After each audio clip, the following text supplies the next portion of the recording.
Ladies and gentlemen, here to sing America the Beautiful, Grammy-nominated Scott Steiner. Give me a fucking mic!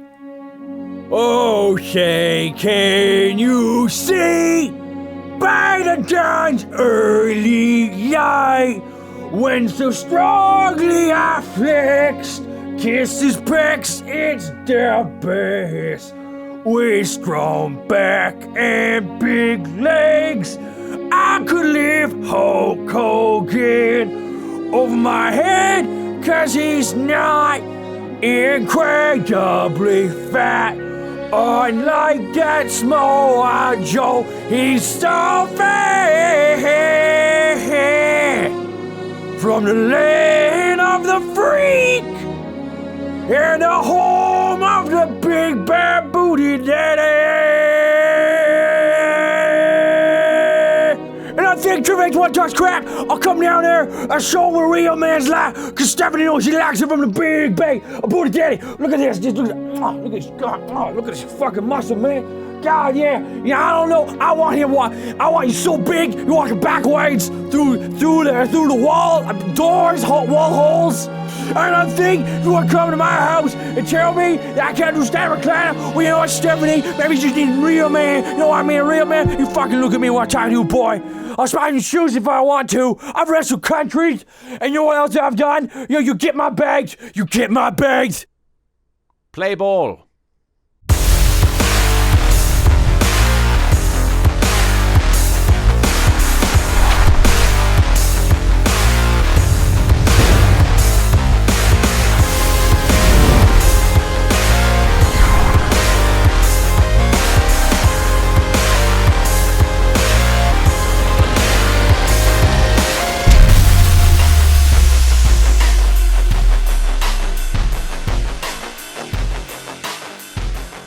Randy Orton hears voices in his head. Oi, Randy. Oi, Randy. Oi, Randy. I've got a great idea for your next match. Yeah. You should do the fucking RKO, because you never done that before, have you? JBL has high praise for Randy. You build a sports entertainer from the ground up, that's what it looks like. Okay, so why isn't he entertaining? Did you forget that part when you were building him? Easy mistake to make, I suppose. JBL misses playing on his Atari Jaguar. You don't corner a predator.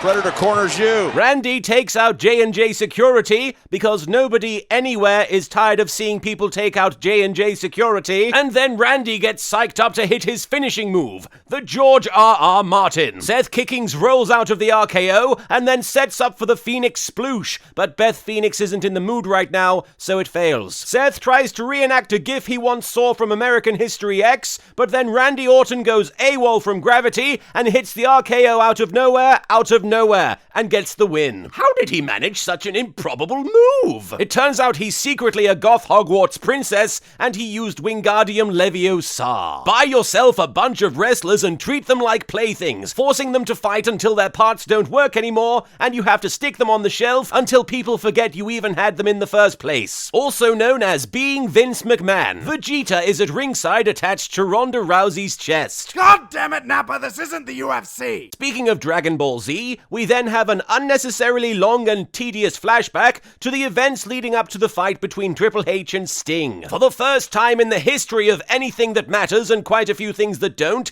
Sting makes his grand entrance into his first and only match in the WWE. And given that it is Sting we're talking about, a man from Nebraska who wrestled almost exclusively in American companies, they have him come out to Japanese Tenko drums. Meanwhile, actual Japanese wrestler Hideo Itami is sat backstage wondering if anybody noticed he was even in the ring. Sting's music plays, and members of the band Nickelback, who are rumored to be in attendance, are heard to say the words, "Wow, that music isn't very good, is it?" Sting comes out dressed as a sparkly beefeater or something.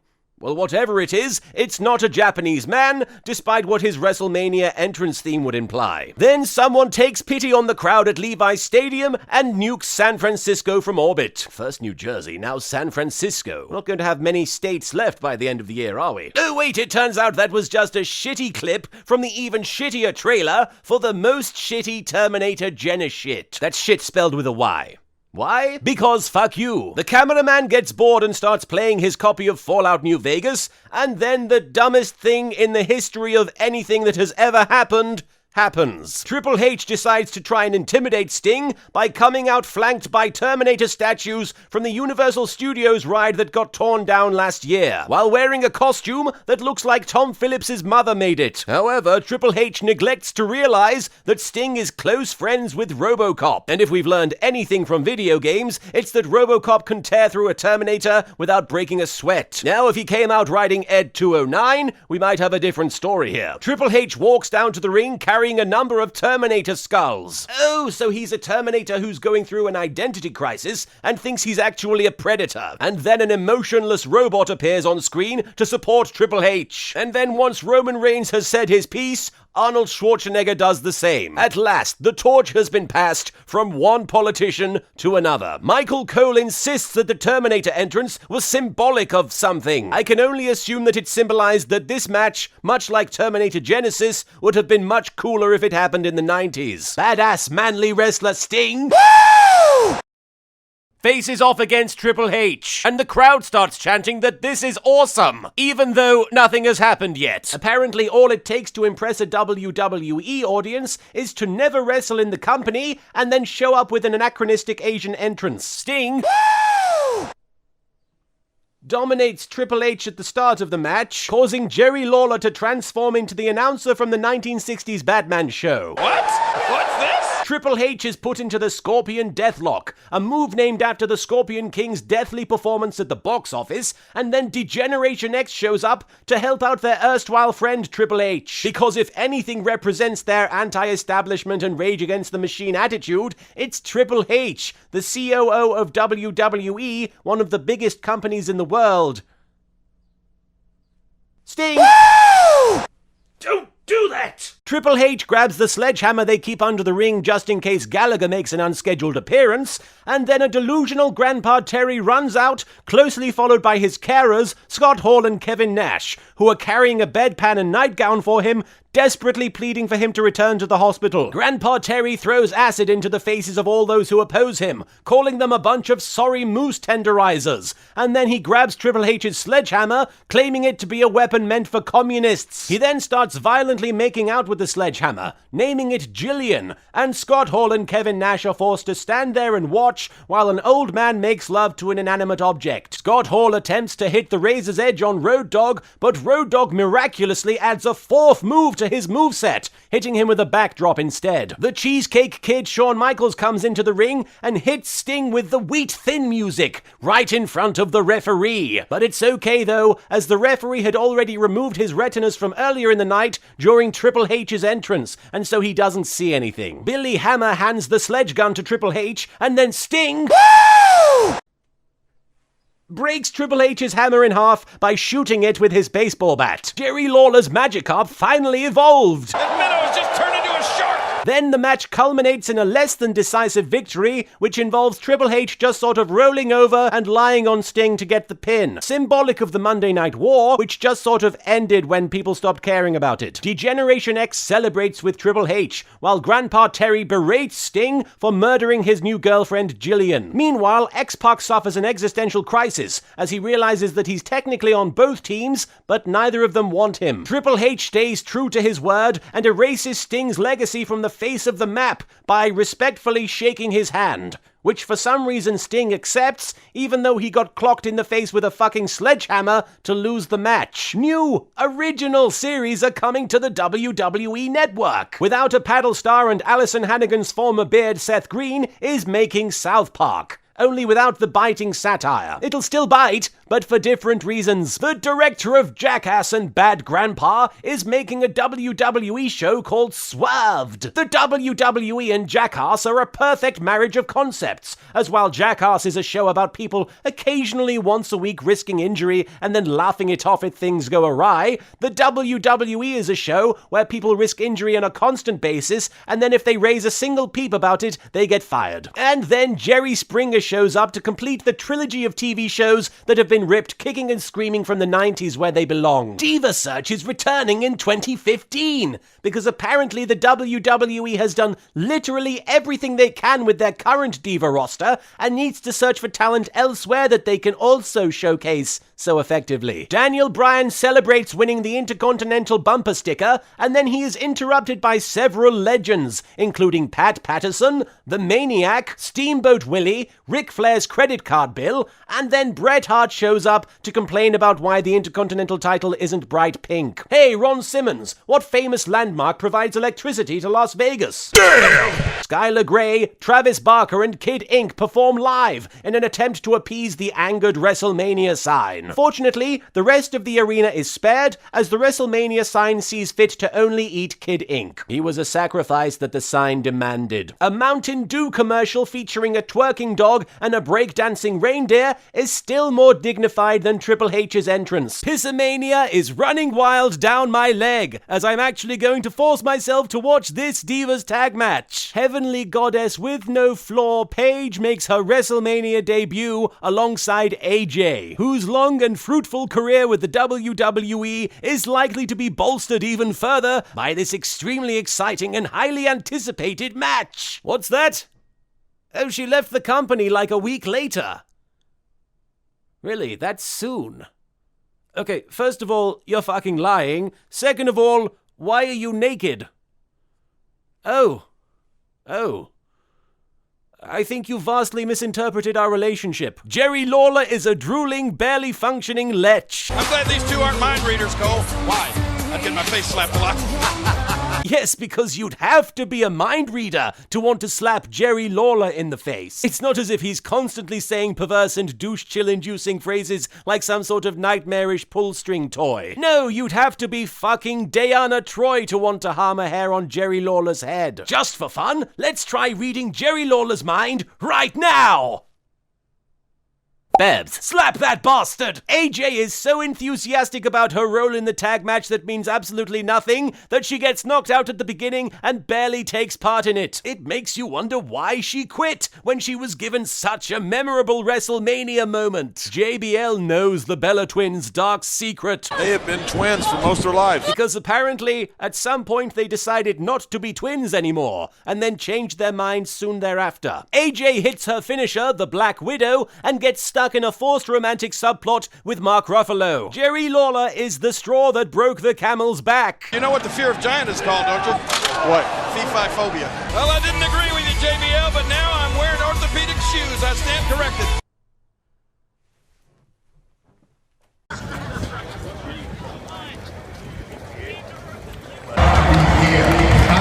So much.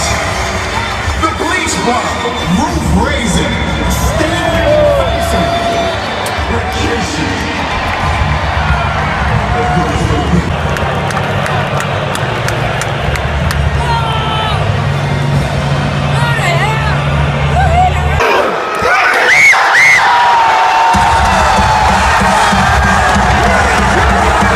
Okay, so I really didn't have much of a punchline for that one, but fuck you, I went to WrestleMania. There is a sentimental video package that highlights the hero in all of us. Because remember, so long as you're over 6 foot and not a woman, you can do anything you put your mind to. 5'11", you're kidding yourself. Michael Cole asks us to send in our own personal stories of heroism by using the hashtag #MyHeroIs. Oh, here we go. Hashtag #MyHeroIs whoever ends up replacing Michael Cole on the announce team. Oh fuck, is Tom Phillips my hero? I must have really low standards for heroes. The announce team compares the stats of both competitors in tonight's WrestleMania main event. But they forget the most important stat of all, which is how many pounds of grease will Roman Reigns' hair be infested with. After all, the greasier the hair, the harder it will be to grapple with him. Yeah, but the only thing that doesn't show on that tail of the tape is the size of the heart. Unless it's a match featuring the Heart Foundation, in which case the size of the heart would be a necessary feature. This is what happens, Jerry! You see what happens when you just let puns get out of control? This is what happens, Jerry! Are you satisfied? The WWE Hall of Fame entrants for 2015 are presented to the crowd, and then Kevin Nash comes out at the end and pins every other inductee, proving that he is undisputably a bit of a cock. You can recreate all of the WrestleMania 31 matches in WWE 2K15, and this time Big Show doesn't have to win. In fact, WWE 2K15 is such an accurate simulation simulator of a wrestling pay-per-view that they even included all the ridiculous load times that you have to wait through to see the stuff that you actually paid to see, such as the load screen that we're looking at right now. It's time for the match that 8-year-olds will be talking about in their school playgrounds for months to come. John Cena versus Rusev for the United States Championship,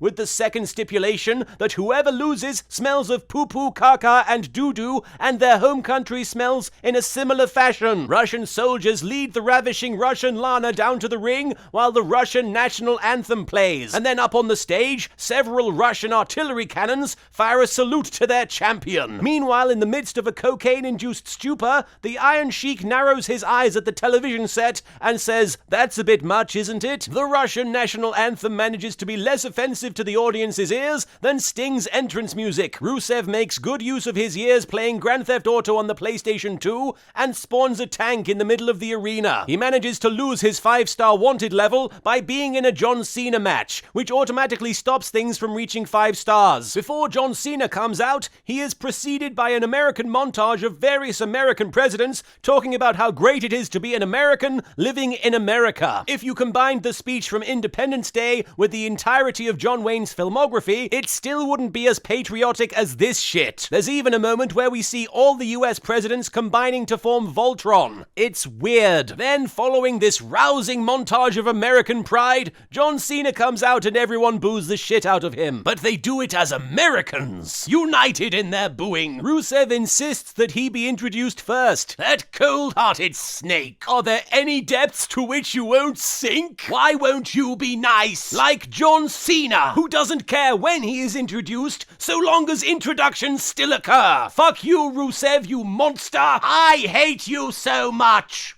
So yeah, Rusev gets introduced first. Jerry Lawler reduces an international conflict to a minor footnote. As Russia against the United States, but John says it's more than that.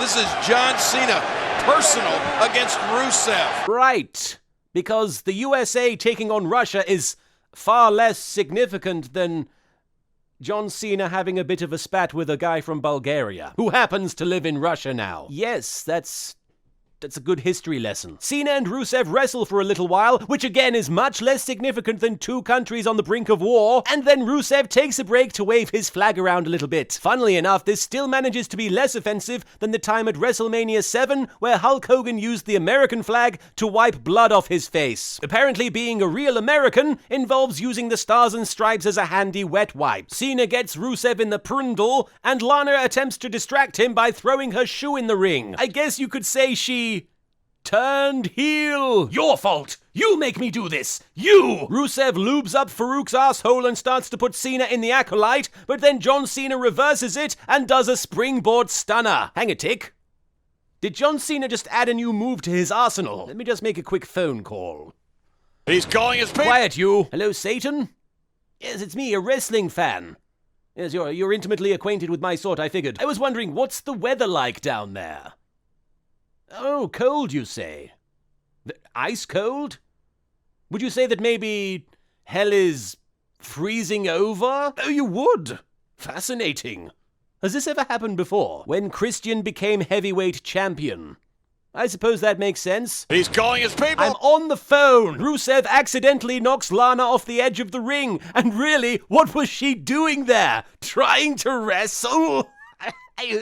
Really? A woman doing that? Know your place, Lana. And then Cena puts him in the AA mill and brings the United States title back where it belongs, in the hands of a bland, inoffensive white person. The most American qualities a person can possess. Rusev blames Lana for the loss of his US title, which is a shame, as if he had demonstrated his ability to blame women for all his problems during his title reign, more Americans might have taken to him. Lana slowly makes her way to the back, having lost her shoe. It's just like a scene from Cinderella, except instead of obnoxious cartoon mice, we have to deal with this obnoxious cartoon shithead. Oh, those Russians. WrestleMania 32 is going to be in Dallas, Texas, where due to severely lax legislations on firearms, Sting's baseball bat will be perfectly legal. We return briefly to the WrestleMania whack-off panel, who spend the entire segment trying to talk up the new up-and-coming talent John Cena, while the crowd insists on chanting for that tired old product, NXT. T. For God's sake, let Booker T speak. He has enough trouble doing it without you distracting him. JBL tries to explain how the fuck Big Show winning the Battle Royal makes even one iota of sense. Miracles don't work against giants. Must have been awkward whenever Jesus met a leper who was over 7 foot. Sorry, mate, miracles don't work on giants. You're a bit of a twat, Jesus. Triple X starring Vin Diesel and Stufa are in the ring, announcing that they managed to fit 76,976 fans' heads up Vince McMahon's dusty asshole, setting an all-new record. Stephanie remembers being 8 years old at WrestleMania 1, watching Andre the Giant slam Big John Studd, angered by the fact that John wasn't just some new brand of liquor that he hadn't heard of. Stephanie says that the evolution of the WWE wouldn't have been possible without her, because until now, she'd been holding down the B button on the gamepad, preventing it from doing so. I guess the truth hurts. Yes, but the truth can use a Z-Pack and it'll feel better in no time. No need for an actual medical exam or anything. Triple H claims that by beating Sting, he has also defeated everybody watching the pay-per-view, including me. Of course, it's a necessary fact of life that at some point everybody has to job to Triple H. I'm just glad that it wasn't the Big Show. Oh, hello, Big Show. I'm having fun. Great, so now I lost to Triple H and Big Show. Who's next? John Cena? I said, who's next? John Cena? I said, Star of the successful homoerotic vehicular nonsense franchise Fasting Furiously, The Rock comes out to interrupt Triple H's 20-minute promo to deliver a 40-minute promo of his own, most of which involves waiting for the crowd to shut up so he can speak. Okay, we get it. You're happy to see him. Stop fucking enjoying our pay-per-view, jeez! Stupid universe. The Rock announces that he is an East Bay boy, as he was born somewhere in the local area, even though on every other occasion he has claimed to be from Miami. The Rock is also from Venezuela, as that is where he was conceived, and also from United Airlines Flight 427, as that is where the sperm that would eventually impregnate his mother's egg was first created. The Rock is from a lot of different places, but tonight he's mostly from this place right here. It counts because this is where he came out of a vagina. Good job coming out of a vagina, The Rock. The Rock makes fun of Triple H for dressing up like the Terminator, which is very funny, as The Rock has never, ever, ever worn anything stupid ever. Ever. Stephanie points out that without the McMahon family, there would be no The Rock, which means that The Rock now has 2 different sets of parents, which means he now also comes from Stamford, Connecticut. For those of you who aren't keeping track, here's a handy list of The Rock's birthplaces.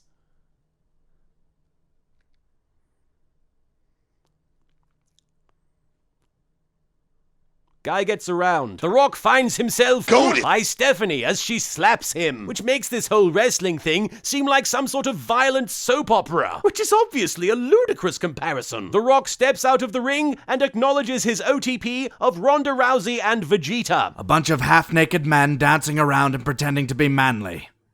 God, I miss the Ginyu Force. The Rock has friends in low places. You see, Steph, The Rock would never hit a woman, but I have a very good friend who would be happy to. Anybody? Oh my God! It's the Texas rattlesnake! Stone Cold Steve Austin! No, not that one. He is, of course, referring to Vegeta. Ronda Rousey stands alongside The Rock, and if it weren't for the fact that she'd probably find me and break me in half like a toothpick, I might criticize her shit acting. But no, she's a really, really, really, really good actress. Really. She's like a regular Sir Ben Kingsley. Stephanie taunts Ronda. Please tell me Rock didn't fill your head with all kinds of hopes and dreams about having some kind of WrestleMania moment. Because as we all know, WrestleMania moments are extremely rare and hard to come by. Just listen to these announcers. That is a WrestleMania moment. That's a WrestleMania RKO. Guys, what an historic moment. What an absolutely incredible moment. History in the making tonight in WrestleMania. Moments we never thought we'd saw. We'd ever see. This is a WrestleMania moment. Whoa, there's a WrestleMania moment. WrestleMania moment for AJ Lee and Paige. Moments ago, that was quite the There's WrestleMania nothing funny moment. about this. Coming up next is going to be quite the WrestleMania moment as well. What a WrestleMania moment. Okay, so maybe they're not all that sparse. In fact, apparently, this is a WrestleMania moment. This one, right here. And this one. Not this one, though. Ronda Rousey is still really good at the whole acting thing. Any ring I step into is mine. The Rock explains that Ronda is going to reach down Stephanie's throat, pull out her insides, and play jump rope with her fallopian tubes. See, it would be very sexist for The Rock to hurt Stephanie, but it's a-okay for him to describe her being tortured in excruciating detail. Funny even. Violence against women, yeah? After 60 stall-filled minutes, The Rock finally punches Triple H a few times, and then Ronda Rousey, the Academy Award caliber actress, puts Stephanie in an arm lock. That definitely was worth the wait, right, Vegeta? Renegade for Rousey. Yes, Ronda Rousey has about as many facial expressions as Michelle Rodriguez. There's a commercial for some crappy old video game. Oh no, wait, that's a movie. Being released on DVD, I imagine. What cinema, really? After 2 months of talking to himself, Bray Wyatt is finally going to enter a wrestling ring. Must be really weird for him. I mean, there's nothing vague or cryptic about it. It is exactly what it is. He must be confused as fuck. Bray walks to the ring and slowly wakes up the audience. Also a bunch of people dressed as scarecrows. Bray seems to have gotten confused and thought he was going to wrestle Sting, as he really wanted to scare a crow. Bastard! The Undertaker makes his one-time-a-year appearance at Wrestlemania, which is somehow twice as many appearances as the WWE champion has made since winning it. The entrance is really spooky. At least it would be if the California sun wasn't shining down on it, making it look like an episode of the Teletubbies. The Undertaker is so frightening that he elicits this response from a terrified crew member.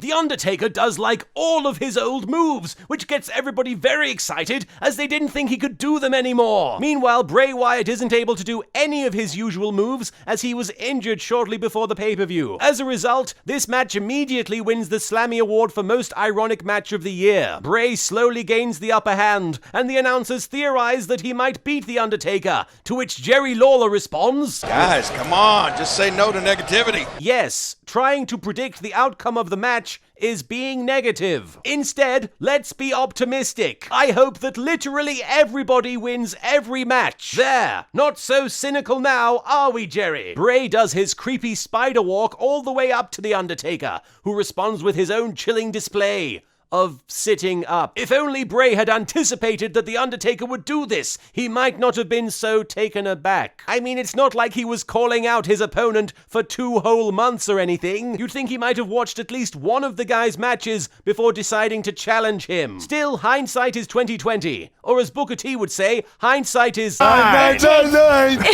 Everybody tombstones everybody, and then everybody wins.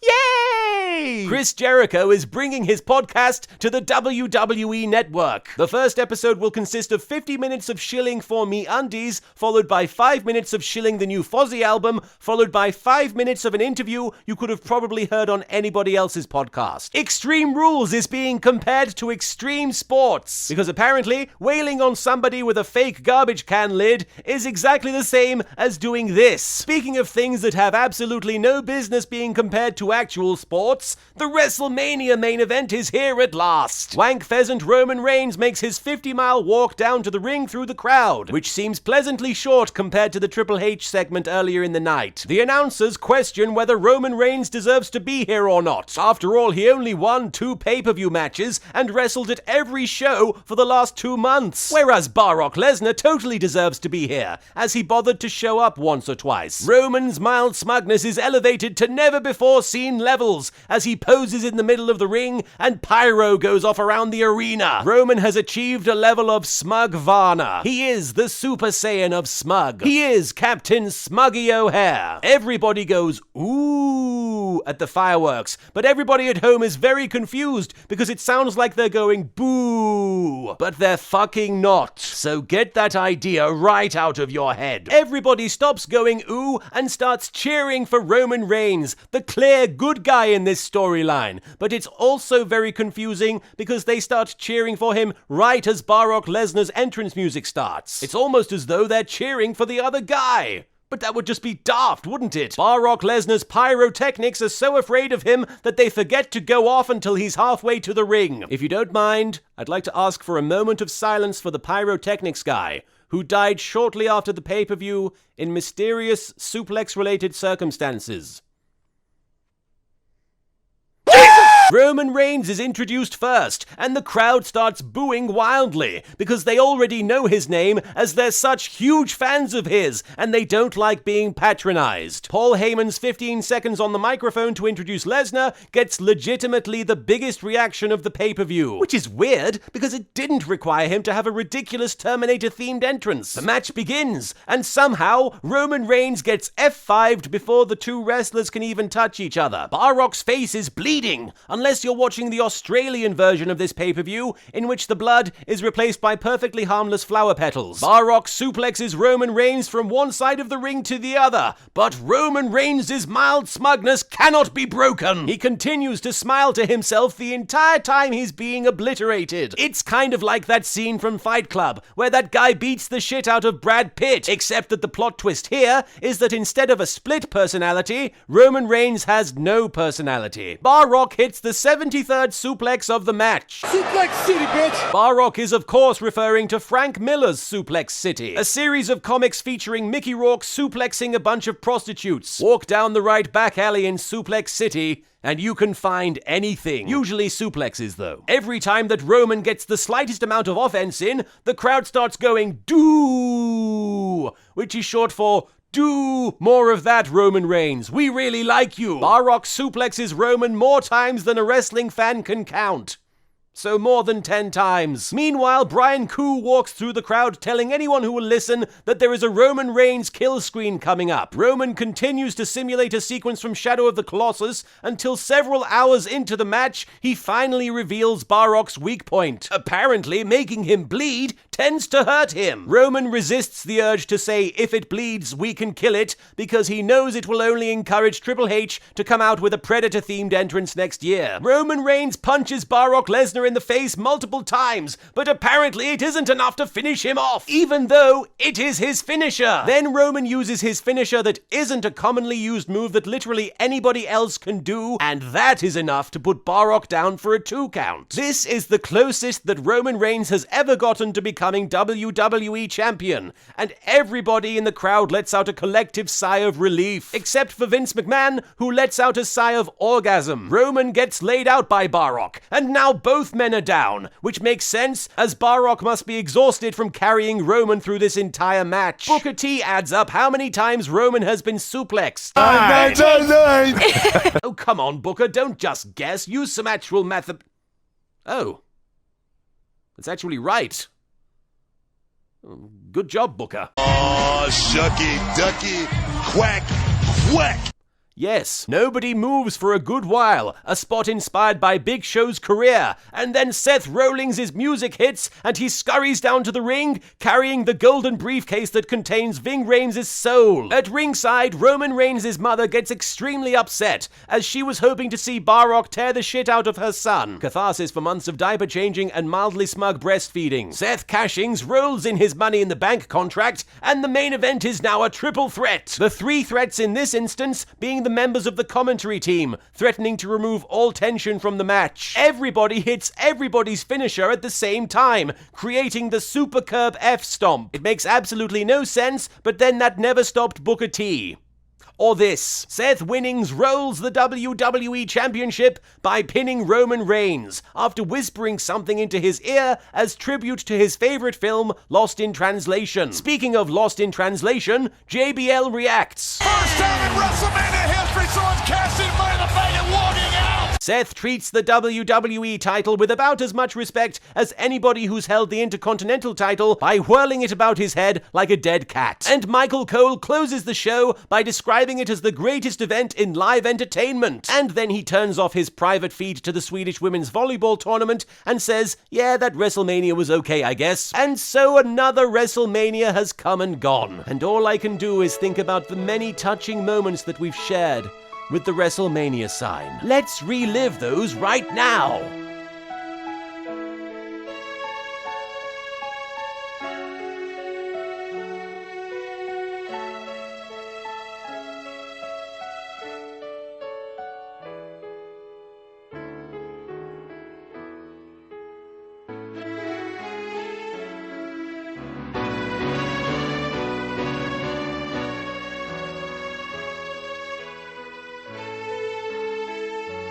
Good night, sweet WrestleMania sign, and a flight of Kurt Angles suplex thee to thy rest.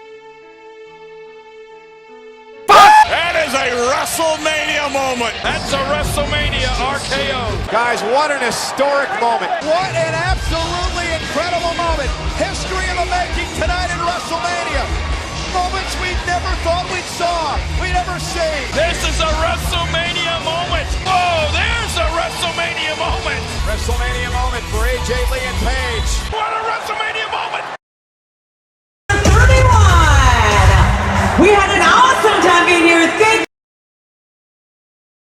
It's cute because Roman Reigns is shit. Da da da da da da da. I love Grandpa Terry. He's just like he just does random shit. Jerry Lawler's Magic Carp finally evolved.